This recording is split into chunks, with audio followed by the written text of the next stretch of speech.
याच्यामध्ये मला एक शंका येते की अगदी 5 मिनिटामध्ये कसे काय सगळे तिकीट सगळ्या ट्रेनचे तिकीट बुक होतात. लाखोच्या संख्येने चाकरमानी मुंबईतली लोक गावाला कोकणामध्ये येतात इकडे गणेशोत्सवासाठी. ते येताना त्यांना मुंबईमध्ये अक्षरशः तुम्ही सांगितल्याप्रमाणे 500 रुपयाचं तिकीट 3000 4000 रुपयाचं तिकीट पडतं. याच्यावर लक्ष ठेवायला सगळीकडे मनसेची आमचे महाराष्ट्राने उभे राहतील. इथे देखील आल्याच्या नंतर त्यांना बसेस मिळतात, प्रायव्हेट बसेसची तर म्हणजे अक्षरशः लोकांना लुटमार चालू केलेली आहे.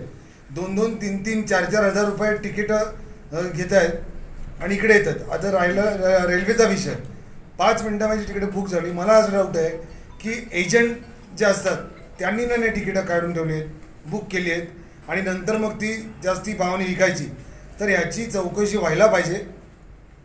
ती पॅसेंजरची यादी ही मिळाली पाहिजे, ज्याच्यानं आपल्याला कळेल की कोणी नक्की तिकीट बुक केले का फेक तिकीट बुक केले, आणि याचा क्रॉस चेक हे नक्की व्हायला पाहिजे.